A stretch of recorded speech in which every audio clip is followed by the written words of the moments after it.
ჩემი პრეზენტაციის სათაური არის ექსპერიმენტული ლექსიკოგრაფია, ლექსიკონის გამოყენების სტრატეგიების კვლევა, რომელიც ეძღვნება დღევანდელ დღეს. ჩემი ეს კვლევა დაფუძნებული არის ლექსიკოგრაფიის იმ მიმართულებაზე, რასაც თეორიული ლექსიკოგრაფია, ანუ მეტალექსიკოგრაფია ეწოდება, რომელიც ლექსიკონის გამოყენების კვლევას, ლექსიკონის მომხმარებელთა კვლევას გულისხმობს. გასული საუკუნის 70-იანი წლებიდან სისტემატიურად დაიწყო ლექსიკოგრაფებმა ლექსიკონის მომხმარებელთა კვლევები, რადგან ეს ძალიან დიდ ინტერესს იწვევდა მათში, თუ ვინ იყვნენ ლექსიკონის მომხმარებლები, რა უნარჩვევები იყო საჭირო ლექსიკონის სწორის გამოყენებისთვის, მათი საჭიროების დადგენა და სხვა. ცოტა ადრე კვლევები ტარდებოდა ლექსიკონის ეფექტურობის დასადგენად, რომელი იყო ეფექტური ლექსიკონი, ერთენოვანი, ორენოვანი, თუ ერთენოვანს პლუს ორენოვანი. კვლევის თეორიული და მეთოდოლოგიური საფუძვლები აბსოლუტურად დაეყრდნო წამყვანი ევროპელი და ქართველი ლექსიკოგრაფების შრომებს. ჩემი კვლევა, რომელიც განმახორციელებს ფართომასშტაბიანი კვლევა, რომელიც თბილისის საჯარო სკოლების მასწავლებლებისა და მოსწავლეებს შორის ჩავატარე და ასევე არა მარტო თბილისის, არამედ საქართველოს სხვადასხვა კუთხესაც შევეხეთ, იყო დაფუძნებული უნგრელი მეცნიერის მარკუსის მიერ შემუშავებული კითხვარით. რომელ მეთოდოლოგიას მივმართი ამ კვლევის დროს, ეს იყო გამოკითხვის მეთოდი, რომელიც პოპულარული არის, რადგან გვაქვს შესაძლებლობა უფრო მეტი ადამიანები გამომიკითხოთ და მარტივია ელექტრონულად დავაგზავნოთ ეს კითხვარები. თუმცა კითხვარების შედეგებს აუცილებლად ვაზუსტებდი თვისებრივი მეთოდითაც, რადგან ინტერვიუ ავიღე კვლევაში მონაწილე პედაგოგებისგან, გამოვკითხე რამოდენიმე მოსწავლეც და რაც შეეხება კვლევის მიზანს, იყო შემდგომი მასწავლებლების დამოკიდებულების შესწავლა, როგორც ზოგადად ლექსიკონისადმი, ისე მათი გამოყენებისადმი ენების სწავლების პროცესში და ასევე სკოლის მოსწავლეების დამოკიდებულებების გამოკვლევა, როგორც ლექსიკონების მიმართ, ისე მათი გამოყენების მიმართ ენების შესწავლის პროცესში. რამ გამოიწვია ჩემი ეს დაინტერესება? ჩემი ეს დაინტერესება გამოიწვია ჩემმა პროფესიულმა საქმიანობამ, რადგან ვასწავლი საჯარო სკოლაში უკვე 24 წელია და ძალიან ბევრ უხერხულ სიტუაციებს ხვდები ხოლმე საკლასო ოთახში, როდესაც მოსწავლემ არ იცის ლექსიკონის სწორი გამოყენება და ხანდახან ტექსტში წარმოდგენილი ერთი და იგივე დამწერლობის სიტყვები გონიათ რომ აქვთ მხოლოდ ერთი მნიშვნელობა. და ვერ ხვდებიან კიდევ, რომ ამ ერთ სიტყვას შეიძლება კონდეს წარმოადგენდეს სხვადასხვა მეტყველების ნაწილს წინადადებაში. მოკლედ მაინტერესებდა თუ რამდენად იცოდნენ მათ ლექსიკონის გამოყენება და წინა კვლევებმაც, რომელიც მე ჩამიტარებია სკოლებში, უკვე გამიჩნდა ინტერესი თვითონ რას ასწავლიან მოსწავლეებს, ანუ ლექსიკონთან დაკავშირებით, უკვე პედაგოგები, ჩემი კოლეგები. აქედან შევეხები იმასაც, რომ კვლევის შედეგების ანალიზისათვის გამოვიყენე შემდეგი მეთოდოლოგია, რომ უფრო ყოფილიყო ჩემი შედეგები სანდო. ეს იყო პლატფორმა სტატისტიკური პაკეტი სოციალური მეცნიერებისთვის, რომლის დახმარებითაც დავიანგარიშეთ პასუხების საშუალო მაჩვენებელი, mean score და სტანდარტული გადახრა, standard deviation. ხოლო კვლევისა და პასუხების შინაგანი შეთანხმებულობის გასაზომად, კვლევის სანდოობის დასაანგარიშებლად და გასაანალიზებლად კი გამოვიყენე კრონბახის ალფა კოეფიციენტი. გამოკითხვის დროს გამოყენებული იყო Google Forms პლატფორმა. რაც შეეხება კითხვაში მოცემულ ძირითად შეკითხვების ნაწილი, ფასდებოდა 5-ბალიანი შკალით 1-დან 5 ქულამდე, 1 არასოდეს წარმოადგენდა, 2 იშვიათად, 3 ხანდახან, 4 ხშირად, 5 ყოველთვის. ამ 5-ქულიანი შეფასების მიხედვითაც საშუალო არითმეტიკური სრული ქულა 3.00 ქვემოთ მოცემული პასუხი ითვლებოდა უარყოფით პასუხად, ხოლო მის ზემოთ მოცემული პასუხი ითვლებოდა დადებით პასუხად. ცდისპირებად, როგორც უკვე მოგახსენეთ, იყო 68 მასწავლებელი, მათ შორის თბილისის საჯარო სკოლების 28 მასწავლებელი, ხოლო 20 მასწავლებელი რეგიონების საჯარო სკოლებისა, მათ შორის ბათუმიდან 35%, ქუთაისიდან 30%, ქარელის მუნიციპალიტეტიდან 20% და წალენჯიხიდან 15%. ეს მასწავლებლები ასწავლიან სკოლებში როგორც ქართული ენის წარმომადგენლები, ასევე გერმანული, ინგლისური, რუსული ფრანგული და ესპანური ენებისა. შემდეგ ინტერვიუ ჩავატარე აღმოსავლური ენის მასწავლებლებთან, 3 კორეული ენის მასწავლებელი, 2 იაპონური ენის მასწავლებელი, 1 სპარსული ენის მასწავლებელი და 4 ჩინური ენის მასწავლებელი. ეს ინტერვიუ მასწავლებლებთან და ცდისპირები იყვნენ ასევე სკოლის მოსწავლეები, როგორც თბილისის საჯარო სკოლის, ასევე რეგიონის სკოლის მოსწავლეები და ასევე აღმოსავლური ენის შემსწავლელები. სულ 104 მოსწავლე, 58 მოსწავლე თბილისის საჯარო სკოლიდან, რეგიონებიდან 14 მოსწავლე და აღმოსავლური ენების 32 შემსწავლელი. სკოლის მოსწავლეების ასაკი იყო 16, 17, 18 წლის, ანუ საშუალო საფეხურის მოსწავლეები, მე-10, მე-11, მე-12 კლასის მოსწავლეები, რომელთაც უკვე გააჩნდათ ინგლისური საშუალო დონე და მეტნაკლები გამოცდილება უცხოური ენების სწავლებისა. ხოლო რასაც შეეხება სკოლის მასწავლებლებს, მათი სტაჟი მერყეობდა 2-დან 30 წლამდე და უმეტესობა იყო 10 წლის სტაჟით და მეტით და ეს იმას ნიშნავს, რომ მათი პასუხები იყო შესაბამისი და საიმედო. კითხვარი მასწავლებლებისთვის წარმოადგენდა შემდეგ საკითხებს. როგორც გითხარით, გამოვიყენე მარკუსის მიერ ჩატარებული, უნგრეთში ჩატარებული კითხვის ვერსია, რომელიც ვთარგმნე ქართულად და მოვარგე ქართული სკოლის საჭიროებას და კითხვაში შევიდა შემდეგი საკითხები. პირადი ნაწილი მოიცავდა პირად მონაცემებს, სქესი ასაკი, რომელენას ასწავლის და სტაჟი. მეორე ნაწილი მოიცავდა ლექსიკონის გამოყენებას, ხოლო მესამე ნაწილი მოიცავდა ლექსიკონის გამოყენებას ენის სწავლა-სწავლების პროცესში. აქ იყო სულ 26 შეკითხვა.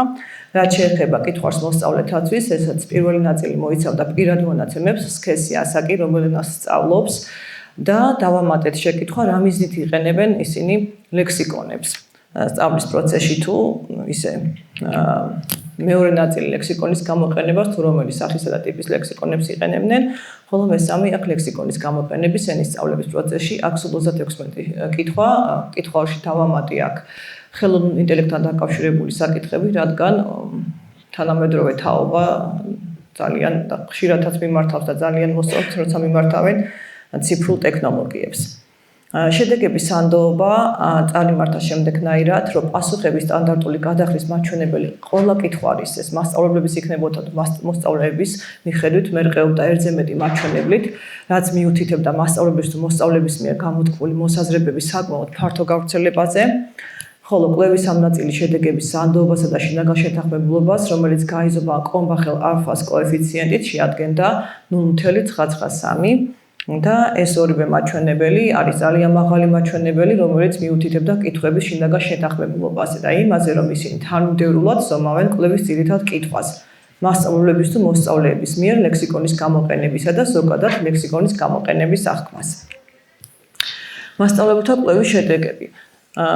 პირველი ნაწილი გასაგებია, მოგახსენიათ კიდეც რაოდენობაც, ის სტაჟი და ის გამოცდილებაც და თუ რომელ ენას ასწავლდნენ. მეორე ნაწილს რაც შეეხება თუ როგორი სახის და ტიპის ლექსიკონებს იყენებდნენ მასწავლებლები მათი სამუშაო პროცესის დროს, სწავლების დროს, აღმოჩნდა, რომ უმეტესობა მასწავლებლებისა იყენებენ ორენოვან ლექსიკონებს და იყენებენ განმარტებით უცხო სიტყვათა განმარტებით ლექსიკონებს. მეორე ადგილზე იყო ორენოვანი ლექსიკონები და ბოლო ადგილი ჰქონდა ორთოგრაფიულ ლექსიკონებს. თუ რომელი ტიპის ლექსიკონები იყო გამოყენებული და რომელს მიმართავდნენ, იყო მაღალი მაჩვენებელი ოქსფორდის და კემბრიჯის ლექსიკონების მიმართ, ეს იმით აიხსნება, რომ გამოკითხვის უდიდესი ნაწილი ინგლისური ენის მასწავლებელი იყო და იმითაც ალბათ, რომ კემბრიჯის და ოქსფორდის კემბრიჯის და ოქსფორდის ლექსიკონები უფრო პოპულარულია, ვიდრე სხვა ტიპის ლექსიკონებიც. რაც შეეხება ყველაზე მნიშვნელოვანი ნაწილს 26 კითხვას, სადაც გამოეკითხა მასწავლებლების მიერ დამოკიდებულებული ლექსიკონებისა და მათი გამოყენება სასკოლო სივრცეში და სასწავლო სივრცეში, ამ შემთხვევაში იყო შემდეგი, რომ თითქმის ყველა მაჩვენებელი იყო დაბალი, აი 3.00 ქულაზე დაბალი, რაც იმას გულისხმობს, რომ მასწავლებლები ძალიან იშვიათად იყენებენ ლექსიკონებს, ან თითქმის არ იყენებენ საგაკვეთილო პროცესში. მათ უფრო ძირითადად მზასახით აქვს, მე გამოვიკითხე და ინტერვიუ ავიღე აბსოლუტურად კოლეგიალურ გარემოში, რომ უფრო გულწრფელები ყოფილიყვენ და უფრო მეტად მიმეღო სწორი პასუხები და აღმოჩნდა, რომ ზოგიერთი მასწავლებლის რიგი საკითხები იყო ახალი, მაგალითად პოლისემია არ იცოდა რამოდენიმე მასწავლებლმა რა იყო, კონვერსია, იმიტომ რომ ინტერვიუს დროსაც შემაჩერეს და რას ნიშნავს რომ მკითხეს გულწრფელად ერთი რას ნიშნავს ეს პოლისემია ან კონვერსია და თითქმის ერთხმად გამოკითხვიდან სურვილი ჰქონდათ რომ მართლაც არსებობდეს სპეციალური სავარჯიშოები, სპეციალური საკითხები ან ტრენინგ კურსები, რომ ისინი შეძლებდნენ ამ საკითხების შესახებ ინფორმაციის მიღებას და ძალიან ინფორმატიული იყო მათთვის ეს კითხვარი და მადლობაც კი მომიხადეს, რომ თურმე რამდენი რამის გაკეთება შეგვიძლია ლექსიკონის გამოყენებით. აი ესეთი პასუხი მივიღე მათგან, რაც შეეხება მოსწავლეებს. ლექსიკონის გამოყენების დროს მოსწავლების უმრავლესობაც იყენებენ ონლაინ ლექსიკონებს, გასაგებია ეს უკვე, იმიტომ რომ ვითარდება ტექნიკა და უფრო უმარტივდებათ მათ ონლაინ ლექსიკონების გამოყენება, თუმცა ლექსიკონებად მოსწავლეები მიიჩნევენ საძიებრო სისტემას, იმიტომ რომ უმეტესობას ჰქონდა Google Translation, Google Forms ლექსიკონები მონიშნული და ვერც ხვდებოდნენ რომ ეს არ არის ლექსიკონი, უფრო მარტივია მათთვის. მიმართავენ ხოლმე ხანდახან კი ხელოვნურ ინტელექტს, ოღონდ ცოტა მაჩვენებელი იყო ამასთან დაკავშირებით და რო ვკითხე რომ რატომ თქვენ ხო გიყვართ ეს ხელოვნური ინტელექტი, ხანდახან ისეთი პასუხები არის, მე მასწავლებლები ხვდებიან რომ რაღაცას არასწორად ვაკეთებთ სავარჯიშოებშიო და ამიტომ ეთყობა იქ შეიკავეს თავი ამაზე პასუხის გასაცემად. უცხოური ენის სწავლების დროს იყენებს 71.4% ლექსიკონებს, ოღონდ თვლიან რომ ლექსიკონი არის საძიებრო სისტემა, ან უცხოელ ადამიანთან საკონტაქტო 7.1% და კომპიუტერული თამაშების დროს 21.4%. ლექსიკონის გამოყენება სასწავლო პროცესში მათ უმრავლესობამ პასუხი გამწეს ისე რომ დამოუკიდებლად ისწავლეს მათ, ანუ და არაც ოჯახის წევრისგან, არც მასწავლებელისგან, ანუ დამჭირდა რაღაცა უცხო სიტყვა შეხვდა, დავდექი და გამოვიყენე, ან ვეძებდი, ისე სულ იმას პასუხობდნენ მეც რომ შევეკითხე, რომ საძიებრო სისტემაში ეძებენ რაღაცა უცხო სიტყვას.